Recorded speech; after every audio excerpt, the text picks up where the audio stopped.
originan en la mucosa y son las más frecuentes. O sea, lo más frecuente es que sea de origen epitelial. Si comparamos sobre todo con las mesenquimales y estromales. También podemos clasificar en benignos y malignos. Aquí tenemos que definir el término pólipo. Pólipo se aplica a cualquier nódulo o masa que se proyecta encima del nivel de la mucosa adyacente. Los pólipos, si hablamos a nivel gástrico, es infrecuente, aunque se pueden encontrar de manera incidental, por ejemplo, si el paciente se hace una endoscopía por dispepsia o anemia, ¿verdad? Ya que él puede ir originando una pérdida de sangre de manera progresiva, pero en estómago no es habitual. En colon sí, en colon son muy frecuentes los pólipos. También aquí clasificamos en neoplásicos y no neoplásicos. La gran mayoría de los pólipos gástricos, hasta el 90%, son no neoplásicos, o sea, son pólipos de tipo benigno y son de tipo hiperplásico. Si hablamos de la clasificación de los pólipos a nivel del estómago, los no neoplásicos hiperplásicos son los que están asociados con gastritis crónica. Sin embargo, se encontró que estos pólipos hiperplásicos se encontraban también en carcinomas, ¿verdad? O sea, en carcinomas, pero no se piensa que estos pólipos originen el carcinoma, sino que el carcinoma tiene inflamación, o sea, tiene gastritis crónica. Y esta gastritis crónica sea el que desencadena la presencia de pólipos. O sea, no es que el pólipo le da origen al carcinoma, porque en colon sí es esa secuencia. El pólipo da origen al carcinoma. Aquí no, aquí es un paciente que tiene gastritis crónica, la gastritis crónica hace que se desencadene el pólipo. También están los amartomatosos, ¿verdad? Donde imitan el tejido de origen, pero lo hacen de manera desorganizada, ¿verdad? Como el pólipo de Peutz-Jeghers, que puede estar solo o en el contexto de un síndrome de Peutz-Jeghers. El pólipo juvenil, solo o en combinación con un síndrome que vamos a estudiar. Hay una clase que se llama pólipos mismo, y vamos a ver en esa clase. Poliposis juvenil, pólipos de glándulas fúngicas, donde hay la mucosa oxíntica que está dilatada o en el contexto de una poliposis adenomatosa familiar. Y el pólipo inflamatorio o fibroide que se llama pseudopólipo. Neoplásicos también puede existir en el estómago, pero no es muy frecuente. Y aquí tenemos, en cuanto a los tipos más frecuentes, el adenoma, que puede ser sésil o pediculado. Se ubica mayormente en el antro y su frecuencia va aumentando por la edad. Si hablamos de la estadística, también es 2 veces más frecuente en varones que en mujeres y 40% se encuentra en focos de carcinomas gástricos. Vamos a empezar hablando de los pólipos hiperplásicos. Los pólipos hiperplásicos son pequeños y sésiles. Se localizan en el antro. Su tamaño puede variar de varios centímetros, ¿verdad? Y alrededor del 20 al 25% se observan múltiples, a veces más de 20. ¿Qué sería sésil? Sésil es sin tallo, así. Y pediculado es con tallo. Les voy a mostrar. Creo que hay una imagen. Voy a agarrar un ratito mi pincel. No me equivoco, por acá tiene que estar mi pincel.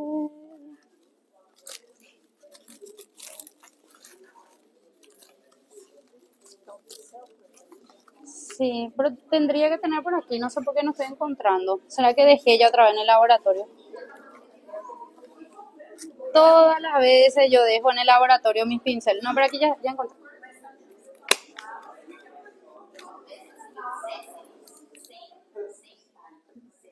Cecil sería así, mira.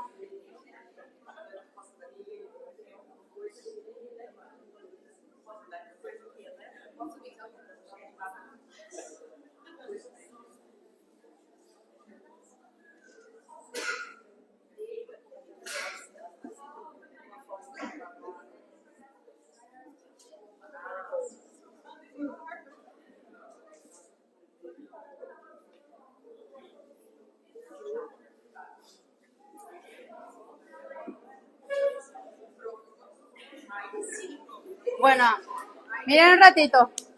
Cecil es así, sin tallo. porque es una lesión sobrelevada de la mucosa. Y pediculado es con tallo, pero también es una lesión sobrelevada de la mucosa. ¿Cuál les parece que es de mejor pronóstico? Exactamente, el pediculado, porque el endoscopista puede extirpar y cauterizar. Sin embargo, puede extirpar, pero puede que aquí queden restos y vuelva a crecer. Entonces, el sésil es peor que el pediculado. El pediculado es mejor. Es como un arbolito, imagínense como un arbolito con el tipo coliflor.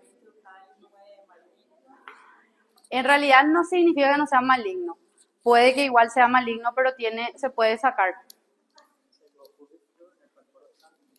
Por ejemplo, esta es una endoscopía. Si ustedes fuesen los endoscopistas y están mirando esta imagen, ¿les parece que son pólipos sésiles o pediculados? Son sésiles y son múltiples. Por eso es lo que les digo, que normalmente tienen que tomar, por ejemplo, 1, 2, 3, 4, 5, 6, ¿verdad? Mínimo. Y algunos hacen 1, 2 y ya nos envían con 1, 2. La verdad que nosotros vamos a informar lo que vemos en esas dos biopsias, pero no significa que fue bien padronizado la toma. Este otro, ¿les parece sésil o pediculado? Es sésil también y son múltiples, inclusive tiene un aspecto más feo que el anterior, ¿verdad? Probablemente sea maligno. ¿Esto les parece sésil o pediculado? Esto es sésil, ¿verdad? Algunos le llaman a los sésiles parecido a los pezones de las glándulas mamarias. Tiene ese aspecto. Bueno, entonces los hiperplásicos tienen este aspecto generalmente de sésil, ¿verdad? Ellos están constituidos por un epitelio foveolar y tejido glandular, y en la lámina propia vamos a encontrar células inflamatorias y músculo liso. Muchas veces podemos encontrar un epitelio regenerativo en respuesta a la erosión del epitelio en sí, pero no existe una verdadera displasia para llamarlo pólipo hiperplásico. Ahora, si recordamos de la histología normal, esto es lo que nosotros tendríamos que ver en una toma de muestra normal, ¿verdad? Donde teníamos primeramente un epitelio cilíndrico simple mucosecretante. Teníamos dos grupos de células, ¿verdad? Las células parietales que se ven más rosaditas o eosinófilas y las células principales que eran basófilas. Entonces eso era lo que veíamos en una muestra histológica normal y el estómago era dividido en mucosa, submucosa muscular y serosa. Ahora si miramos esta imagen, ¿le parece o no al estómago? No, ¿verdad? Este es un pólipo hiperplásico, donde sí conserva el epitelio, pero si nosotros vamos mirando esta simple imagen, vamos a ver que hay glándulas dilatadas, ¿verdad? Como aquí está marcado con la flecha amarilla. En la lámina propia vamos a encontrar células inflamatorias y vasos congestivos. Esta otra imagen también, ¿verdad? Miramos, esto supongamos es un pólipo que fue extirpado. El epitelio en sí está cambiado, va a tener más de una capa de célula, ¿verdad? Por eso es hiperplásico. Vamos a ver que también se identifican áreas quísticas, que son las glándulas dilatadas. Vamos a ver vasos congestivos e inflamación. O sea, un pólipo hiperplásico. Ahora, si hablamos del adenoma, el adenoma constituye 5 a 10% de las lesiones polipoides del estómago. Por definición, cuando hablamos de tracto digestivo, el adenoma tiene capacidad de hacer displasia. Y al tener capacidad de hacer displasia, se le considera de potencial maligno. Pero es muy poco probable en estómago, 5 a 10%. Lo más probable es que si se ven pólipos en estómago, que sean de naturaleza benigna. Entonces, esto es más frecuente en el colon, pero si hablamos de estómago, en el antro es la localización más habitual. Los adenomas pueden ser sésiles, que es sin tallo, o pediculados, que es con tallo. Puede que sea uno solo, ¿verdad? Y crecer hasta tener 3 a 4 centímetros antes de detectarse. En este caso, por supuesto, para que se extirpe esta porción del estómago, porque esto ya es una gastrectomía parcial, se sacó ya el estómago, se tuvo que informar por biopsia de que esto tenía displasia. Ahora, este es el pediculado. Ven que parece como un arbolito, tiene su raíz, que sería esta parte que identificamos en la lámina, y esto que es como si fuese la rama del árbol, ¿verdad? La arborización sería el epitelio que identificamos aquí. Ahora, esto que vemos aquí, ¿les parece que es sésil o pediculado? Sésil. Inclusive esto ya tiene probablemente un carcinoma infiltrante asociado, por eso es que se extirpó y aparte que es grande, ¿verdad? También está el pólipo glandular fúndico, que esto es más común en la mucosa oxíntica, o sea, en las células parietales. Esto puede ocurrir en forma esporádica. Esporádica significa sin que tenga una patología de base. O puede ocurrir en el contexto de lo que se llama poliposis adenomatosa familiar. La poliposis adenomatosa familiar vamos a ver en una clase que se llama pólipos, donde el paciente tiene que tener más de 100 pólipos para ser catalogado como poliposis adenomatosa familiar. Entonces, el pólipo glandular fúndico, si nosotros miramos y recordamos ese epitelio histológico, ¿les parece normal ese epitelio comparando con la histología normal? No, ¿verdad? Vemos que también tiene dilataciones glandulares, pero estas dilataciones son de las glándulas oxínticas, ¿verdad? Puede tener proceso inflamatorio sobreagregado, las áreas quísticas son muy llamativas y hay un proceso inflamatorio, ¿verdad? Pólipo fibroide también es llamado granuloma piógeno, pero no es que forma granulomas, ni es que vamos a ver células gigantes, ni nada de eso. Es llamado granuloma. Es que granuloma se utilizó mucho como, creo que en algún momento se confundieron y al tejido de granulación le llamaron granuloma, ¿verdad? Por eso es que, por ejemplo, el granuloma piógeno que estuvieron viendo en el laboratorio, ¿verdad? El granuloma piógeno no forma granulomas, sino que como un tejido de granulación o como un tejido reparativo. En algún momento los cirujanos inclusive hasta ahora completan a veces granuloma, cuando hay un tejido lo que quieren poner es tejido de granulación, ¿verdad? Entonces, esto va creciendo y realmente la mucosa gástrica es reemplazada por un tejido fibroso y muscular. Y hay presencia de células de tipo eosinófilos. Puede ocurrir en cualquier ubicación del estómago, pero es más común en el estómago distal. Y si es muy grande y es fibroso, esto puede llegar a ocluir la luz y ocasionar una obstrucción aguda y llevar rápidamente a cirugía. La causa no se sabe, es desconocida, pero se piensa que es autoinmunitaria, que está catalogada como una patología autoinmunitaria. Entonces, si nosotros miramos esta imagen, ¿les parece un estómago normal? No, ¿verdad? Vemos que entre las células y entre las glándulas hay depósito de tejido fibroso. O sea, es como que está todo fibrosado y hay presencia de eosinófilos. La clínica. ¿Cuál es la clínica de todos estos pólipos que estuvimos hablando? Los benignos, los malignos, ¿verdad? Ellos generalmente, si hablamos de hiperplásico, él está en el contexto de una gastritis crónica de larga data que termina convirtiendo a la mucosa en pólipos. Se consideran que no tienen potencial maligno los hiperplásicos y lo que se ha encontrado en los estómagos resecados por carcinoma, que son el 20%, se considera que es simplemente como resultado de una gastritis crónica asociada a la neoplasia, pero no que él origine la neoplasia. Y aquí, como dice, este hecho se atribuye a la tendencia de la mucosa gástrica con inflamación a formar pólipos hiperplásicos. Vuelvo a repetir.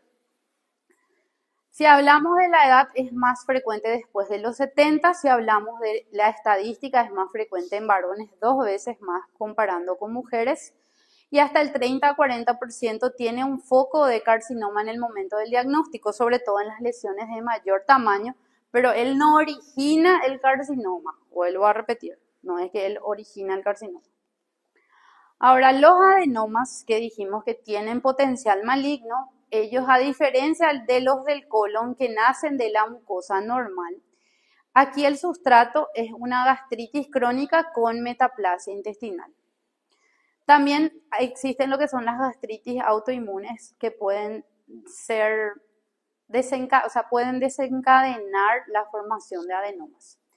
Puesto que los hiperplásicos y adenomatosos no se pueden diferenciar por endoscopía, el endoscopista tiene que tomar la biopsia. Por eso dice ahí, es imprescindible el estudio histopatológico, esto posteriormente a la evaluación del endoscopista, donde debe de tomar la muestra y enviar a anatomía patológica. Ahora, en cuanto a las neoplasias gástricas, el carcinoma es el más frecuente. 90 a 95% de los tumores malignos del estómago son adenocarcinomas.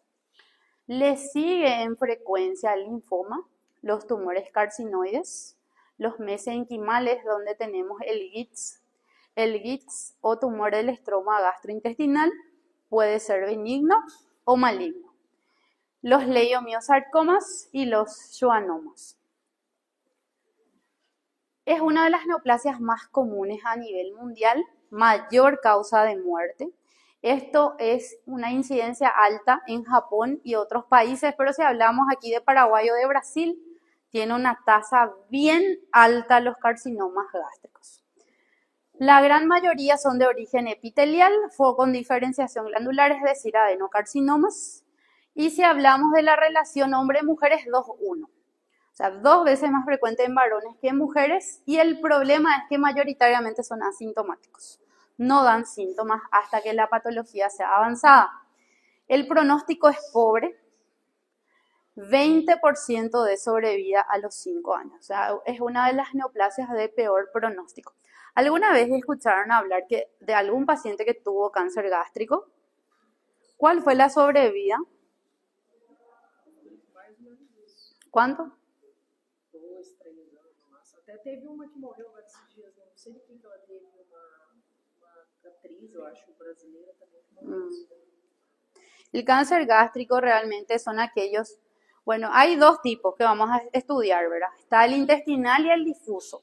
El intestinal también tiene muy mal pronóstico, ¿verdad? Más o menos 1 año, 1 año y medio, puede ser menos. El difuso es el que tiene 1 mes, 6 meses de sobrevida. O sea, es muy rápido. No sé si alguna vez ya escucharon, tenía un tumor y falleció muy rápido. Generalmente son cáncer gástricos o pancreáticos, son así de agresivos, ¿verdad?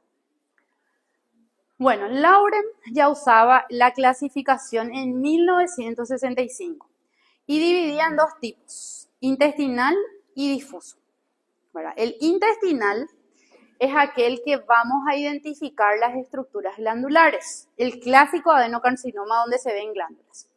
Se origina de lesiones precursoras, o sea, tiene una lesión precursora, un adenoma precursor, por ejemplo, ¿verdad?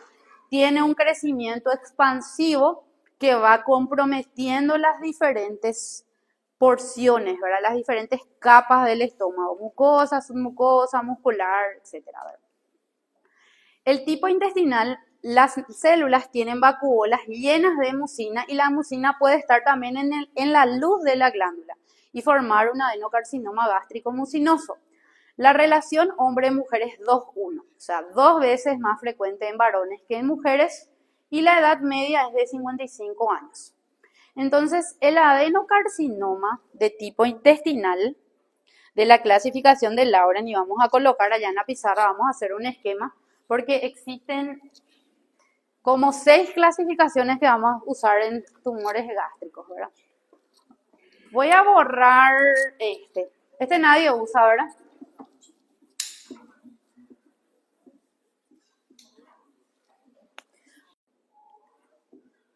Ese es Lauren. Ahora, el adenocarcinoma, según la OMS, se divide en grado 1. El grado 1, ¿qué diferenciación tenía? Bien diferenciado. ¿Cuál era el porcentaje de formación de glándulas? Mayor al 95% forma glándulas. ¿Y cuál era la atipia? Era una atipia leve, ¿verdad? El grado 2 era el moderadamente diferenciado. ¿Cuál era el porcentaje aquí? Era de 50 a 95%. Y aquí la atipia era una atipia moderada.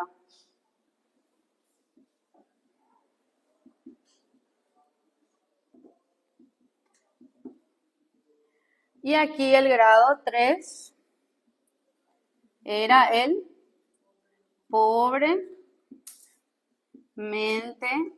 diferenciado, donde decíamos que menos del 50% forma glándulas.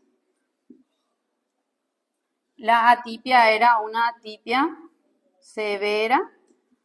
Además, aquí también podía ser patrón sólido, fusiforme, anillo de sello, sábanas de células, etc. Entonces, si mezclamos las clasificaciones, según Lauren, el intestinal, ¿qué grado puede ser? 1 o 2. ¿Y el difuso? Solo 3. Entonces, esos son nomenclaturas que ya deben de manejar para esta altura, ¿verdad? Porque eso se va a seguir preguntando y cáncer gástrico vuelve a caer en la final.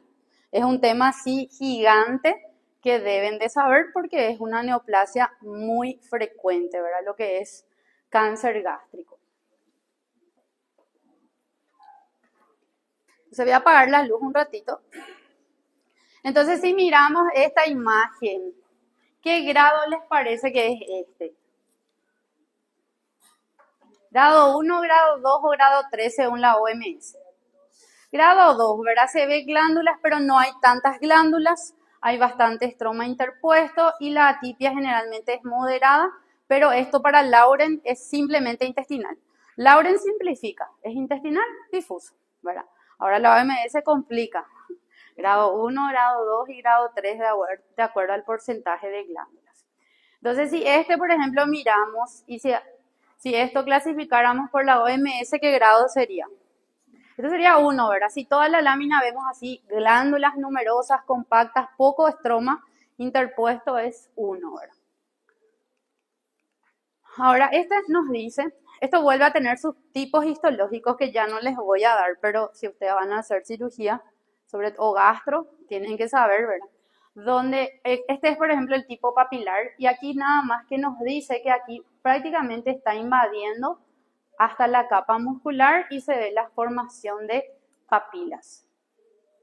Ahora el difuso tiene un crecimiento, como dice ahí, infiltrante difuso de células pobremente diferenciadas, poco cohesivas o no cohesivas, donde también no les coloqué aquí, pero les voy a agregar el patrón en fila india. Fila india significa cuando las células se siguen unas a otras. Esto también entra como tipo difuso y aquí también fila india es grado 3. A eso se refiere poco cohesivas o no cohesivas. La incidencia es constante, no tiene lesiones precursoras, o sea, no es que se va a originar de un adenoma, él nace de la nada en una persona predispuesta y con factores de riesgos. Células mucosas de tipo difuso no forman glándulas. Vuelve a repetir ahí, ¿verdad? Va infiltrando como células individuales o grupos de células atípicas que parecen proceder de la mucosa y la formación de esta mucina expande el núcleo a la periferia y adopta un patrón que se llama en anillo de sello. Si las células en anillo de sello están en más del 50% del tumor, supongamos es una pieza quirúrgica e incluimos 10 láminas de tumor. Y si encontramos, como dice ahí, en más del 50%, en 6 láminas anillo de sello, ya no se llama difuso, se llama carcinoma en anillo de sello. La incidencia de hombre-mujer es igual, del tipo difuso, los dos sexos pueden tener por igual y la edad media es pacientes un poquito más jóvenes. El otro decíamos 55 años, este es 48 años. El tipo anillo de sello, el núcleo es empujado hacia la periferia por la mucina y adopta un patrón que nos recuerda a un anillo. Este es otro caso donde aquí, por ejemplo, se ve algunas glándulas, ¿verdad? Aparentemente normales y es un caso poco peculiar porque como dijimos la edad es 48 años. Este es el caso de una nena, 9 años. 9 años, ¿verdad? Donde se veían, ¿verdad? Si ustedes miran, se ven algunas glándulas y parece que hace como un proceso adaptativo, como una hiperplasia, ¿verdad? Pero el problema mayor no está ahí. El problema mayor está aquí. Miren estas células. Recuerden que cuando se ve un anillo de sello se ven los demás. Y las células pleomórficas, esto fue a inmuno, histoquímica, y por inmuno nos permite ver el anillo de sello. Ven que hay 1.000.000 de anillos de sello distribuidos. El pronóstico es muy malo, la paciente falleció. Cualquiera de estas neoplasias, intestinal, difuso, él puede invadir todas las capas y de acuerdo hasta dónde invade tiene su estadio patológico que se llama TNM, que seguramente van a estar dando en patoquirúrgica y en cirugía posteriormente, ¿verdad? Ellos pueden invadir también los ganglios distales, más distales inclusive, hacen metástasis por las dos vías, linfática y hemática. Por razones desconocidas, tiene una avidez, ¿verdad? Avidez significa le gusta ese lugar y a veces el primer síntoma es la aparición del ganglio supraclavicular de Virchow agrandado. También el tumor hace metástasis en el ombligo y en el ombligo, digamos, forma una masa tumoral palpable que se conoció con el nombre de nódulo de la hermana Mary Joseph. Les voy a mostrar los dos y les voy a explicar por qué. El ganglio de Virchow agrandado puede ser el primer síntoma y esto ocurrió con el papá de mi ex jefa de anatomía patológica. Ellos se fueron de vacaciones, estaban en la playa, él empezó a sentirse mal, dolor gástrico, pensó que era porque había tomado un poco, etcétera, ¿verdad? Volvieron del viaje, seguía con dolor en epigastrio, bueno, hacete una endoscopía, en la endoscopía no se encontró, probablemente no era una buena muestra, por eso les repito, mínimo 6. Y luego ella ve que el ganglio supraclavicular izquierdo agrandado y le dice, vamos a biopsiar. Se biopsia, difuso. Se fue a los Estados Unidos para su tratamiento a Alemania. 3 meses después fallece. O sea, hablamos de neoplasias que no respetan ni que sean multimillonarios. ¿Entienden? O sea, es sumamente agresivo. Y a veces este es el primer síntoma y a veces en la endoscopía si no es una buena toma no se va a ver. No se va a ver si no es una buena toma. Por eso muchos médicos quieren hacer la endoscopía y dicen, bueno, vamos a hacer, cobran, aquí 5 millones cuesta una endoscopía con toma de biopsia, pero no hacen una buena toma para no complicarse. Entonces lo bueno es que si van a cobrar, que cobren ese monto, pero que tomen una buena muestra para que eso sea evaluado por el patólogo, ¿verdad? Ahora, entonces esto es ganglio de Virchow, no es patognomónico, ocurre en otras neoplasias también, el ganglio supraclavicular agrandado, en otras neoplasias del tracto digestivo. Ahora, el nódulo de la hermana Mary Joseph. Mary Joseph era una monja, que era una enfermera, por eso es hermana María José. Era una enfermera que cuidaba de pacientes que estaban críticos internados con neoplasias. Y ella se dio cuenta que muchos de los pacientes tenían una masa palpable y tenían este color, un cambio de coloración en el ombligo. Pueden buscarlo si quieren buscar, ¿verdad? Y van a encontrar la historia de la hermana María José. Y veía que los pacientes que tenían esta metástasis fallecían muy rápidamente. Tampoco es patognomónico, es más frecuente en tumores gástricos, pero también ocurre en tumores de páncreas y otras neoplasias, como por ejemplo de ovario. Entonces, prácticamente tomó el nombre, ¿verdad? Y le hicieron incluso un homenaje a la hermana María José porque descubrió ella esto, ¿verdad? Que los pacientes fallecían rápidamente y que se trataba de neoplasias que estaban a nivel del ombligo, o sea, que hacían metástasis a nivel del ombligo, por vía linfática también hace. Entonces, también es característico la invasión del tumor gástrico a duodeno, páncreas, retroperitoneo, también en ovario y colon.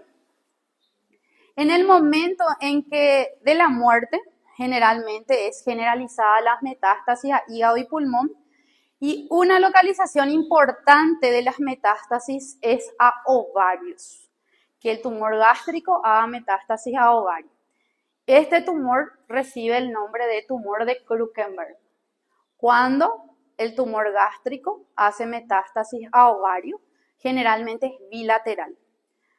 La asociación más frecuente es cáncer gástrico metastásico a ovario, pero también cáncer de mama, páncreas, vesícula, también hacen metástasis a ovario y también se llama Krukenberg.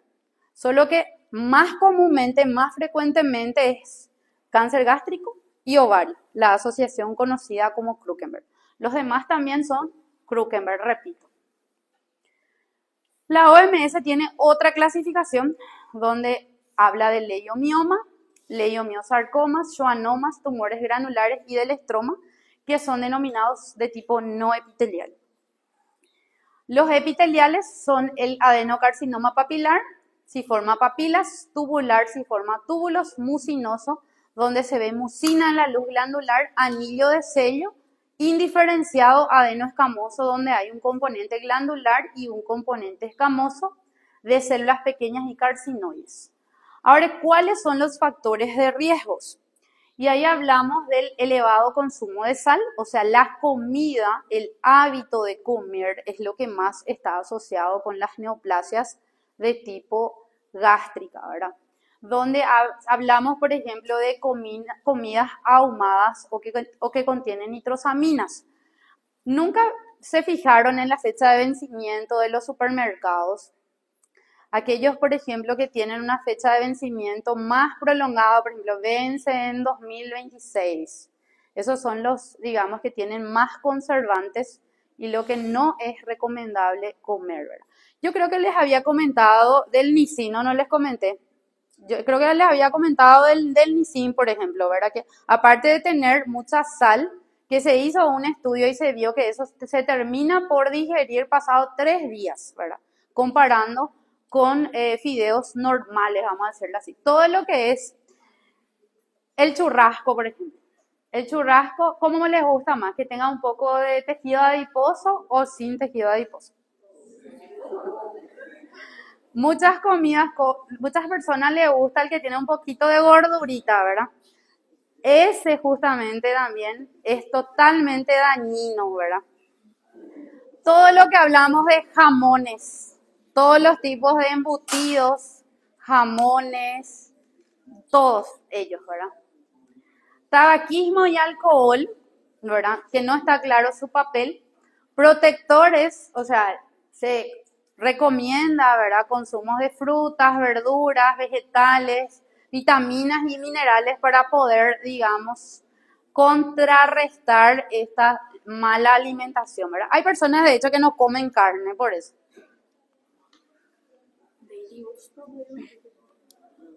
Y sí. Ahora existen otros factores de riesgo. Grupo sanguíneo A. ¿Quién tiene grupo sanguíneo A? Los que tienen grupo sanguíneo A, por la estadística, se vio que tienen mayor riesgo. O sea, era más frecuente en personas que tenían grupo sanguíneo A. Predominio racial, esto en realidad más bien capaz sea por la alimentación, es más común en asiáticos. De hecho, que esto está bien descrito en todo lo que es China, Japón, ¿verdad? Como los primeros lugares, y van a estudiar en cirugía muchas más clasificaciones que hicieron los japoneses. Síndrome de carcinoma gástrico con mutación familiar en ecaderina. La ecaderina, que es una proteína de unión que está mutada en muchas personas con, digamos, factor de riesgo de cáncer gástrico de tipo difuso. Síndrome de cáncer colorectal no polipósico y mutación en la ecaderina en el factor CDH1 y genes supresores de tumores. Otras condiciones predisponentes, gastritis crónica.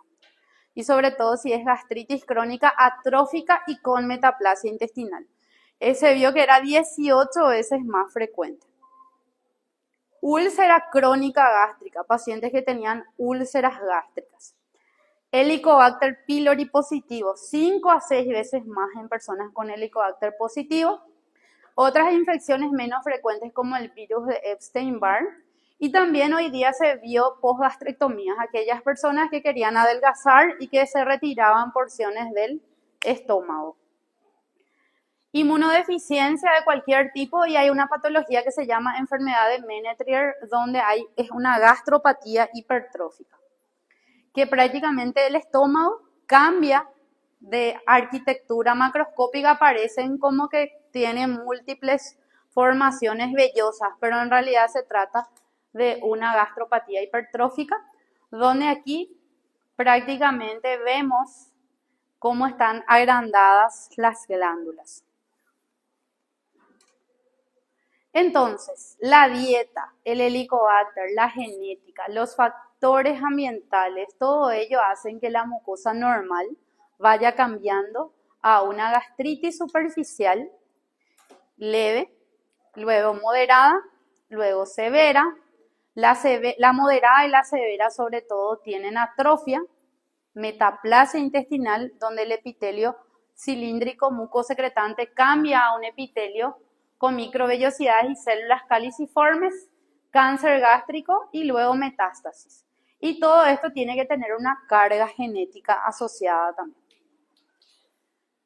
Bueno, a ver, ¿hasta dónde va este para el receso? Falta ya poquito.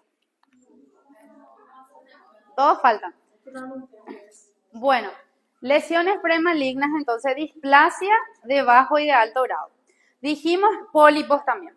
Los pólipos gástricos adenomatosos o poliposis familiar son los que están asociados, ¿verdad?, a las neoplasias. Los hiperplásicos tienen aquí un signo de interrogación porque en realidad él se encuentra, que también se vio en tumores gástricos, pero se piensa, o sea, la hipótesis es que él no origina el tumor. Entonces, en este caso, por ejemplo, hay una metaplasia intestinal obvia con células caliciformes y ya con cambios de displasia. Prácticamente si hablamos de displasia, hablamos de distorsión de la arquitectura y de la función del epitelio. Y esto vamos a ver a vuelta del receso, donde también de acuerdo a la profundidad de invasión se divide en in situ, incipiente o precoz y gástrico avanzado. Hasta ahí es continuará. No sé si ahora quieren sortear ya los temas o quieren hacer primero el receso. Según la profundidad de invasión es otra de las clasificaciones que tenemos, donde divide en in situ, incipiente o precoz, que no es lo mismo que in situ, y gástrico avanzado. Entonces, esta es otra de las clasificaciones según la profundidad de invasión.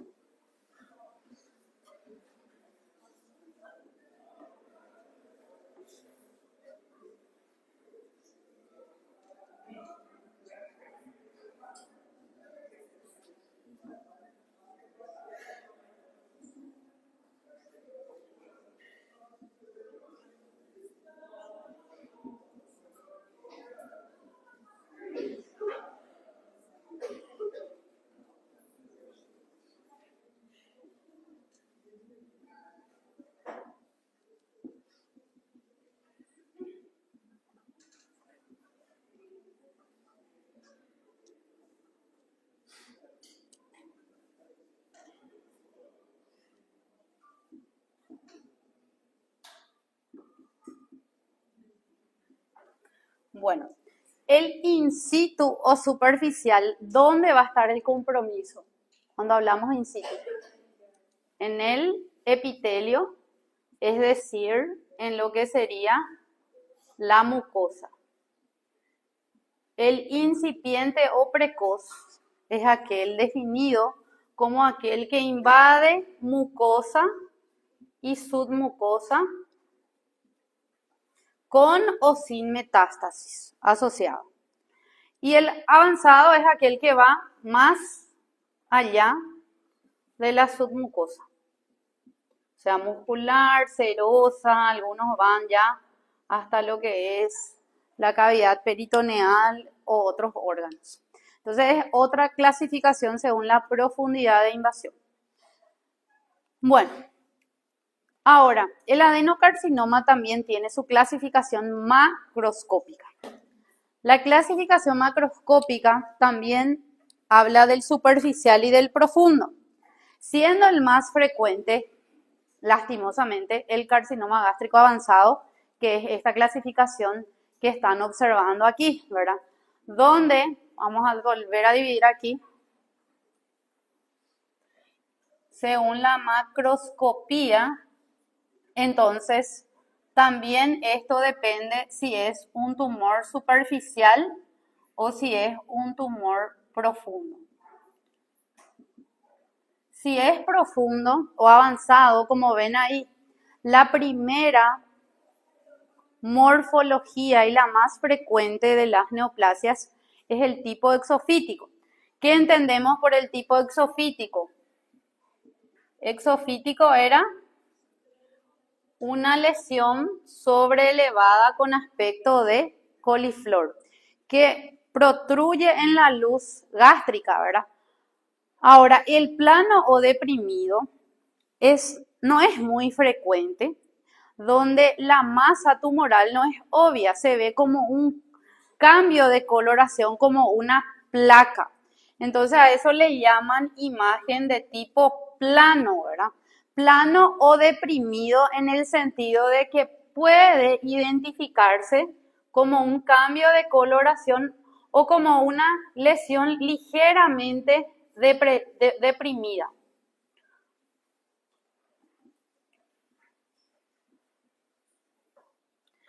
Y luego tenemos ya el tipo excavado, que ya es prácticamente una úlcera. El excavado es un cráter, ya sea superficial o profundo. Entonces, el excavado ya se ve como una zona totalmente ulcerada, ¿verdad? Profunda. Y por último, es la linitis plástica, que es donde el estómago se torna rígido como una bota de cuero, que es prácticamente la linitis plástica, sería lo que corresponde al carcinoma gástrico de tipo difuso, según la clasificación de Lauren, o al pobremente diferenciado, donde la morfología macroscópica del estómago cambia. Les voy a mostrar en un ratito las imágenes para poder comprender mejor. Ahora, si hablamos de la morfología de todos los tumores gástricos, en cuanto a la localización, es más frecuente en el píloro y en el antro. Según los datos estadísticos, entre el 50 y el 60% pertenece a esta categoría. En el cardias, en un 25%. Ahora, si hablamos de cuerpo y fondo, 15%. Si hablamos de la curvatura menor y mayor, en la curvatura menor afecta el 40% de casos y el mayor en el 12% de casos. O sea, resumiendo, los tumores gástricos son más frecuentes a nivel del píloro, antro y curvatura menor. Ahora, entonces, como dijimos, se clasifica de acuerdo a la profundidad de invasión, de acuerdo al patrón de crecimiento macroscópico, de acuerdo al subtipo histológico. Entonces, la primera, que está aquí con el color rojo, dijimos, incipiente o precoz es aquel que compromete mucosa y submucosa, con o sin metástasis. Y precoz no es sinónimo de in situ, ya que el segundo limita al epitelio superficial, como colocamos en nuestro esquema. Entonces, si nosotros miramos aquí y nos dice esto es un adenocarcinoma gástrico intramucoso. Estamos observando aquí, está en el epitelio. Ahora aquí también, si observamos Los cambios de coloración, la hipercromasia, el pleomorfismo está aquí en el epitelio solamente. Si solo en ese lugar encontramos, ¿cuál va a ser el nombre de esta neoplasia? Sería in situ solamente, si solamente ahí encontramos. ¿Con qué está asociado aquí? ¿Cómo se llama esto que estamos viendo aquí en esta glándula, en esta glándula, en esta glándula? Metaplasia intestinal, con metaplasia intestinal. O sea, tiene un antecedente de metaplasia de base. Ahora, el carcinoma gástrico precoz, que es aquel que ya compromete mucosa y submucosa, con o sin metástasis, vuelve a tener su clasificación. El tipo 1 también le llama polipoide o exofítico, ¿verdad? ¿Qué sería? Si aquí nosotros vamos a dibujar tipo 1, entonces es el polipoide, el que tiene una lesión en forma de coliflor. El tipo 2 superficial lo divide en 3, 2A, 2B y 2C. 2A es donde se ve como un pequeño nódulo, entonces se ve una lesión sobreelevada. 2B, que es el deprimido, vamos a identificar como una zona engrosada. Y el 2C vamos a ver como una ligera zona depresiva, ¿verdad? Que es el deprimido. Y el tipo 3 es el excavado, que sería una úlcera. Esta clasificación que están viendo ahí van a volver a dar en cirugía. O sea, es mejor que ya aprendan bien, porque es un tema que les encanta a los cirujanos, las clasificaciones, ¿verdad? Entonces, el tipo 1, una masa también exofítica. El tipo 2, una ligera sobreelevación. El plano como un cambio de coloración y el deprimido como una zona ligeramente excavada. Ahora, el excavado propiamente dicho es el tipo 3, que es una úlcera. Entonces, esta imagen que está en el Robbins trata de explicar las clasificaciones del, en este caso, carcinoma gástrico incipiente o precoz, donde el color rosa que vemos aquí arriba representa la mucosa, el rosa pálido a la submucosa y el rosa oscuro a la capa muscular. Entonces, la primera imagen dice exofítica en el sentido de que vemos una lesión que sobreeleva la mucosa. Pero como ven aquí, como se trata del precoz, solamente el compromiso es mucosa y submucosa. En el segundo también el compromiso solo es mucosa y submucosa, pero aquí representa el depresivo, donde se ve como una ligera depresión. Y en el tercero, mucosa, submucosa muscular, donde ya vemos como una úlcera. Todo esto, les repito, estas imágenes son del carcinoma incipiente o precoz, donde el compromiso es de mucosa y submucosa. Ahora, si hablamos del incipiente o precoz, la localización es más bien alrededor de la curvatura menor y del ángulo de His. Esas son las localizaciones anatómicas que se encontraron con más frecuencia. 80% son del tipo 2.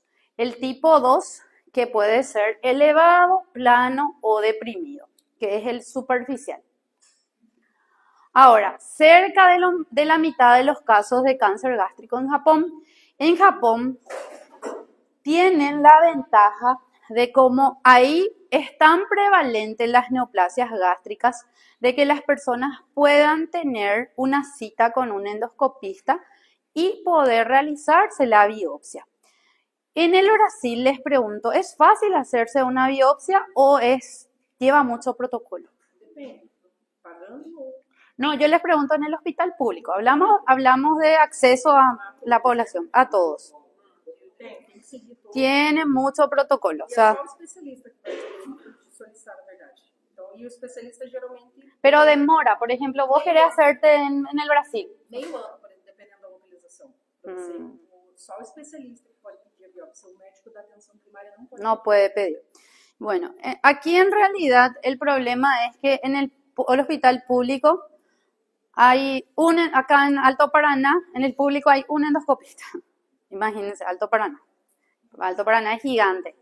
Público les hablo. Privado hay un montón, si vos querés hacer por tu cuenta. Tem golpe que aplica que é assim, em vez de você mandar pro gastro, o gastro monta a especialidade, manda pro onco, que o onco sai rápido. Ah, ya. Então, quando é muito grave, o médico já vê ele, digamos, faz essa... Pero supongamos que estamos en Japón. En Japón, todos nosotros queremos hacernos una endoscopía porque tenemos alguna molestia. Es fácil. Te agendan rápido, tenés acceso.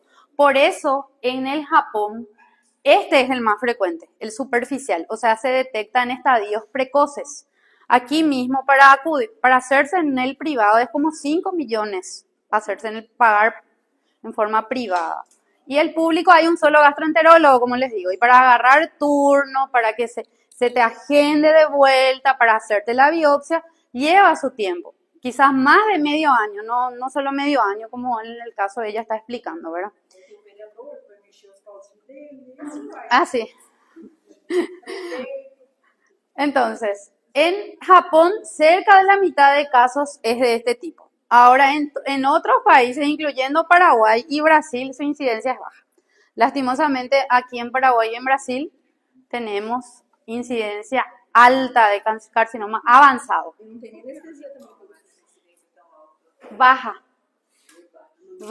Baja del superficial. Ellos encuentran en estadio precoz, porque tienen acceso para hacerse y detectar antes de que esto avance. Entonces este es el precoz, donde prácticamente en la macroscopía, como ven aquí, se ve como una lesión depresiva, como un área ligeramente elevada, ¿verdad? No es avanzado. Vamos a ver después la macro de los avanzados. Puede que sea una úlcera, como vemos ahí, ¿verdad? Ahora, el cáncer gástrico avanzado, que justamente es aquel que invade más allá de la submucosa, que infiltra la muscular en sus diferentes capas, ¿verdad? O la serosa o más allá. Borman lo divide en 4 tipos, ¿verdad?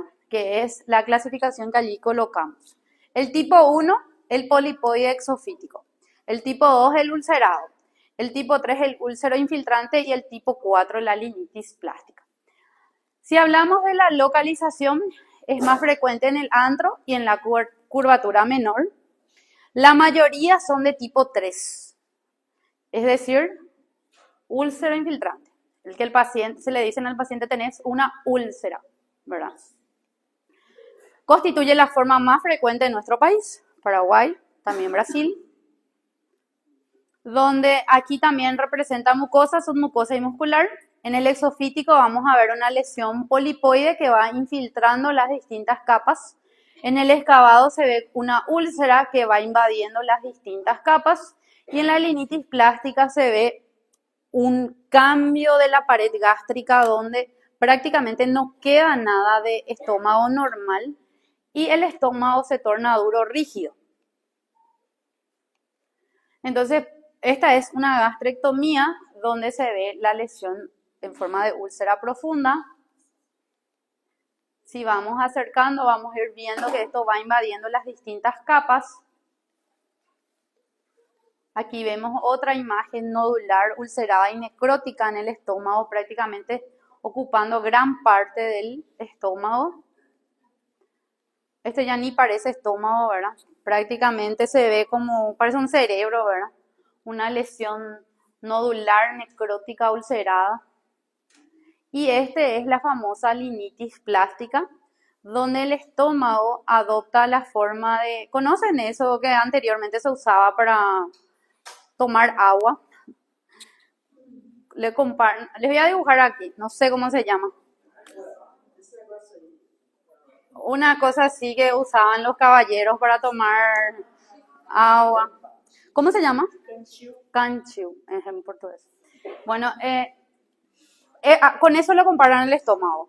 Por la dureza, porque el estómago se vuelve duro, rígido y prácticamente no parece estómago. Todo esto, si nosotros cortamos, vamos a ver áreas blanquecinas, que son las áreas tumorales. Entonces, Borman 1 lo llama polipoide o exofítico. Borman de tipo 2 es una lesión nodular ulcerada. Borman 3 es el úlcero infiltrante y es la forma más frecuente. Y Borman 4 es la linitis plástica. Entonces, Esto que está de este lado es la clasificación de Borman, macroscópica. Entonces, según la clasificación de Lauren, puede ser intestinal si forma glándulas y difuso si no forma glándulas. Y vamos viendo el patrón en anillo de sello en fila indiana. Esto sería de tipo difuso, según la clasificación de Lauren, de tipo difuso, según la clasificación de Lauren. Intestinal si forma glándulas. Ahora, temprano es aquel que está limitado en la mucosa y hasta la submucosa máxima, que no es lo mismo que in situ. Esto que vemos aquí, el patrón en fila india, es un patrón que le llamamos en anillo de sello o de tipo difuso, en este caso es formando fila india.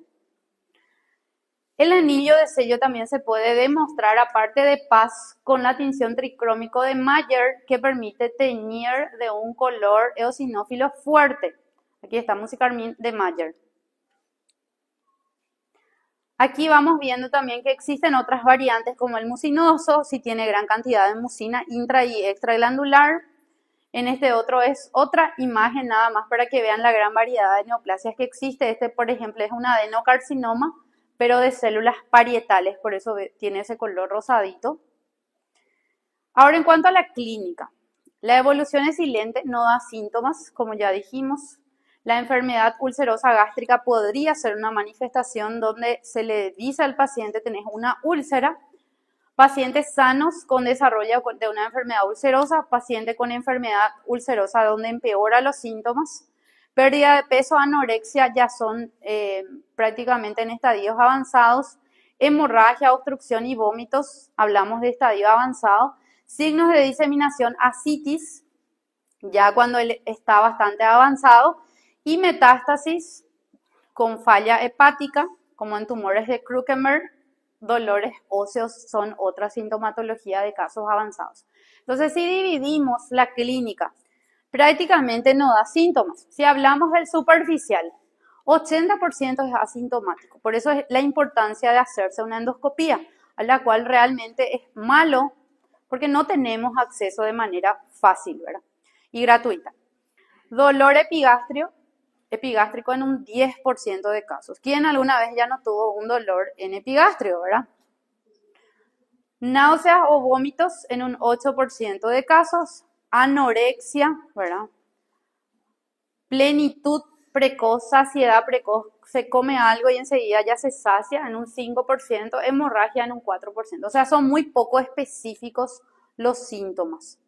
Ahora, en el cáncer avanzado, pérdida de peso en un 60% de casos, dolor en epigastrio en un 50% de casos, anemia 38%, anorexia 35%, náuseas o vómitos 30% de casos, disfagia 10% de casos y aún así en el cáncer avanzado puede que sea totalmente asintomático.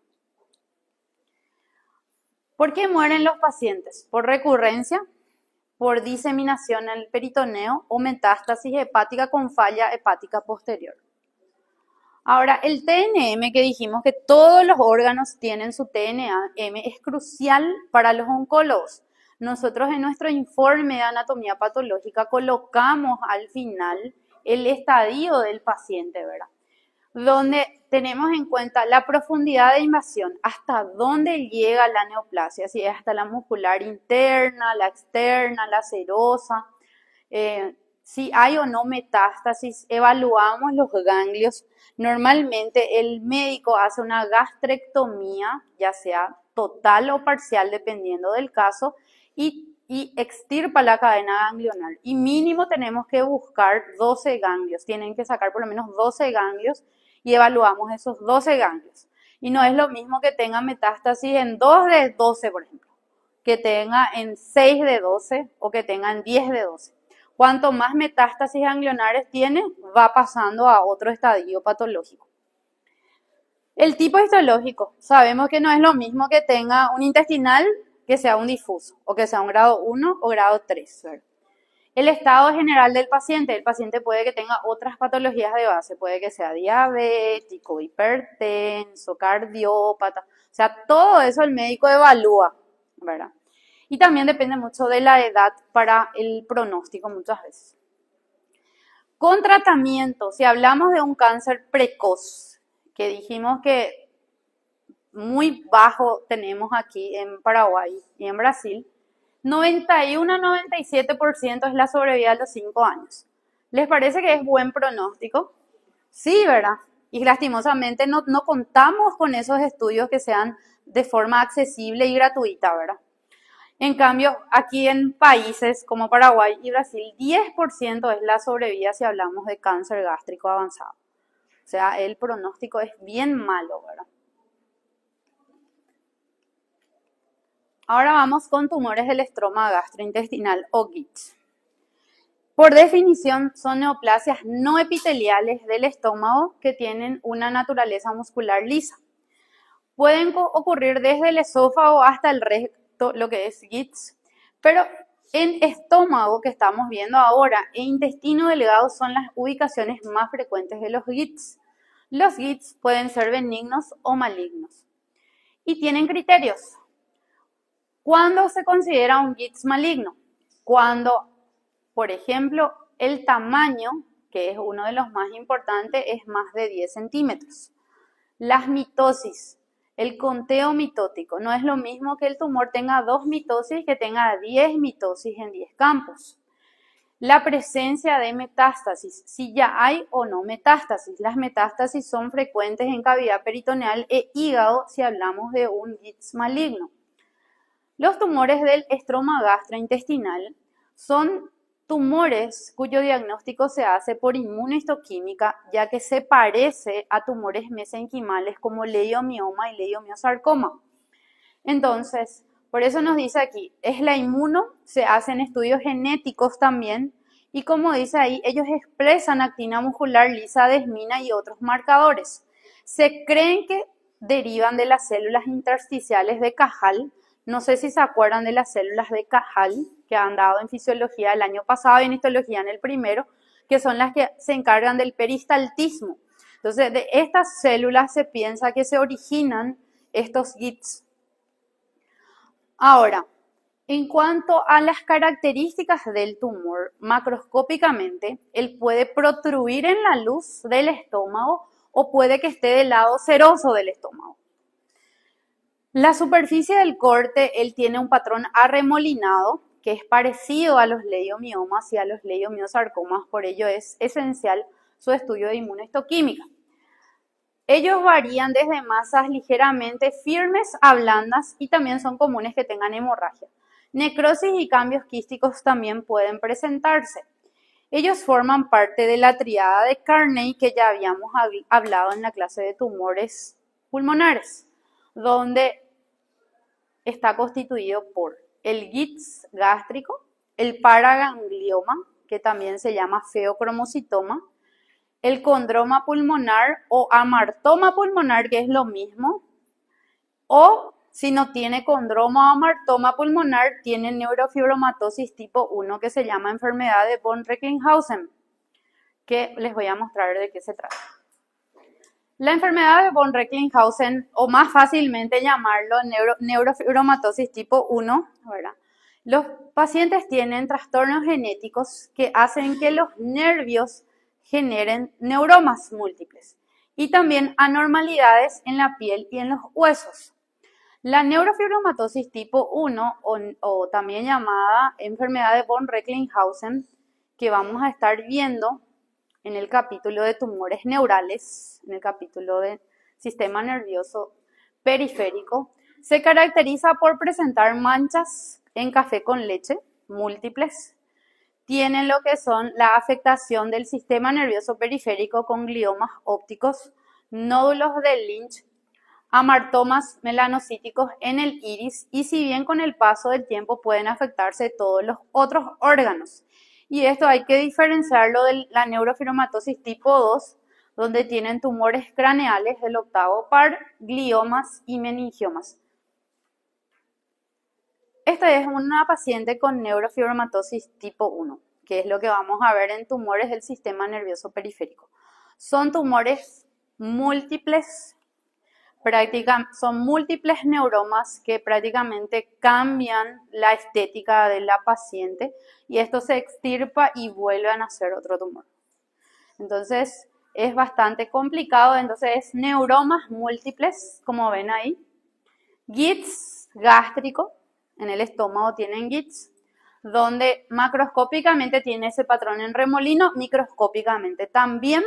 Por eso hay que diferenciarlo de los leiomiomas. Aquí vemos también otra macroscopía donde tienen prácticamente esas lesiones en forma de remolino. Los amartomas melanocíticos en el iris, las famosas efélides o pecas que le llaman manchas en café con leche y los múltiples neurofibromas, múltiples tumores neurales. Histológicamente el GITS son células alargadas, ¿verdad? Células mesenquimales elongadas que pueden tener vacuolas, que son estas áreas blanquecinas que vemos aquí. Pueden llegar a tener fibras esquenoides, que son estas estructuras de color, que vemos aquí como un color rojizo, que son demostrados con la tinción de Paz. También el GITS puede llegar a tener una empalizada periférica y parecerse a un tumor del sistema nervioso, donde se llaman rosetas, imágenes en rosetas que vamos a estudiar más adelante en tejido nervioso. Puede que lleguen a formar células gigantes multinucleadas, o sea, existen múltiples de variaciones histológicas de vuelta de estas neoplasias. Bueno, después nos falta hablar del linfoma. 4% de las neoplasias son linfomas. Son el sitio más frecuente extraganglionar. 20% de casos es en estómago. Casi todos son de linfocitos B, es decir, de tipo MALT, tejido linfoide asociado a mucosa. Pero también existen linfomas de tipo ganglionar que afectan al estómago. 80% están asociados con gastritis crónica y Helicobacter pylori. Más frecuente también en pacientes añosos, más de 50 años, y los síntomas también simulan una gastritis y una úlcera. Macroscópicamente el estómago ya no parece estómago, son lesiones en forma de circunvoluciones, parecen cerebro. Como vemos aquí, una lesión nodular con circunvoluciones. Al corte, como vamos a identificar en un ratito, tienen un aspecto blanquecino que lo comparan con la carne de pescado. Esto sería una lesión también con formación de una úlcera, donde acá se ve que tiene una cavidad. Esto es el corte de los linfomas, tienen ese aspecto de carne de pescado, blanquecino de bordes irregulares. Y microscópicamente, como dijimos, la mayoría son de tipo MALT. Si hablamos de tumores gástricos de tipo linfoide. Y aquí podemos encontrar linfocitos pequeños, centrocitos y células plasmáticas. Si hablamos de la histología, y esta imagen tenemos en el laboratorio, tenemos linfoma de MALT en el laboratorio, vamos a observar un cambio. Antes de explicarles esta lámina, les voy a explicar aquí. Primeramente en esta imagen, como pueden ver, se ve un poquito de glándulas gástricas y epitelio gástrico. El resto aquí hay un reemplazo completo de la histoarquitectura, o sea, hay un reemplazo de la histoarquitectura del parénquima, o sea, de lo que es la pared gástrica. Y este reemplazo es por una proliferación neoplásica maligna de tipo linfoide, que si nosotros acercamos la lámina vamos a identificar los cambios. Aquí tenemos el famoso centroblasto, donde los núcleos quedan en la periferia y como ahí describe, tiene una imagen de una letra C. Tiene como varios nucleolos en la periferia y el linfocito tiene una forma de una letra C y es llamado centroblasto. Ahora, los inmunoblastos tienen un citoplasma más pálido. El nucleolo se ve bien prominente, ¿verdad? Aquí vemos. Y justamente como aquí nos muestra, aparecen los puntos sobre la letra I. Entonces, aquí tenemos dos células, centroblastos e inmunoblastos. Aparte de estas otras células que vemos que tienen un aspecto fusiforme, irregular, que son los centrocitos. También en algunos casos se puede encontrar el cuerpo de Dutcher, no siempre está presente, pero si está presente nos ayuda a hacer el diagnóstico de mieloma múltiple, que es otra patología. El cuerpo de Dutcher es esta inclusión que se observa en el interior del linfocito de tipo basófilo pálido, que estamos viendo ahí. Entonces, prácticamente aquí nos dice linfoma de Malt que compromete mucosa y submucosa. Mucosa y submucosa está reemplazada, la histoarquitectura como tal, por linfocitos atípicos. También tenemos lo que se llaman lesiones linfoepiteliales. Las lesiones linfoepiteliales son la invasión de las glándulas o del epitelio por linfocitos atípicos. Un importante signo, entonces, es lo que les dije ahora, la infiltración del epitelio glandular por linfocitos atípicos, que son llamadas neoplasia intraepitelial. Ahora, existen otros tipos también que no son de Malt, por ejemplo, el tipo folicular, donde tiene los linfocitos en hendidura, el linfoma de células del manto, que se caracteriza por presentar una poliposis linfomatosa múltiple. Entonces, esta es la clasificación del linfoma de Malt, o sea, desde lo que es una gastritis al linfoma. Entonces, el tipo 0 serían células plasmáticas dispersas en la lámina propia, sin folículos linfoides. Eso sería en una biopsia completamente normal de un paciente, ¿verdad? Donde hay células plasmáticas, hay linfocitos, ¿verdad?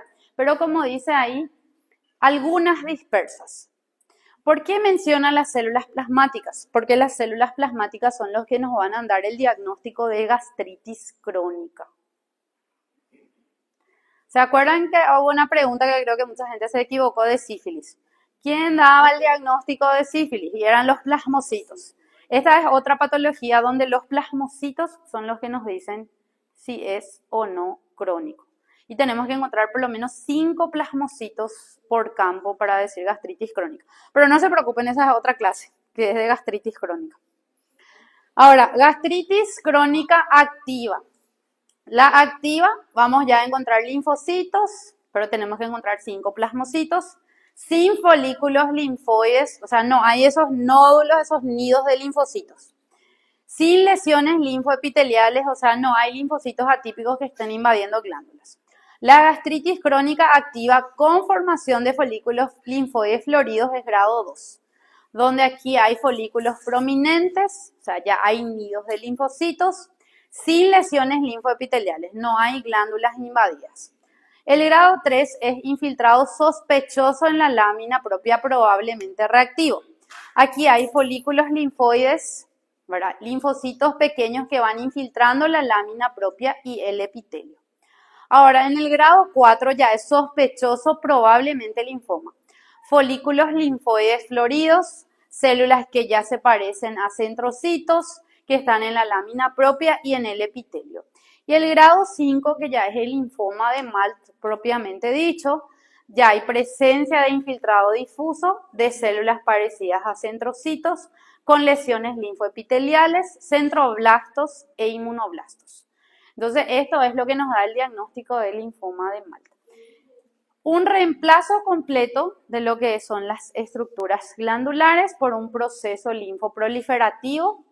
Estos son glándulas que prácticamente están cerradas por la presencia de linfocitos malignos. Aquí también prácticamente vemos que queda poco de epitelio sano, se ve el proceso linfoproliferativo, que si vamos acercando, vamos viendo que son linfocitos completamente atípicos.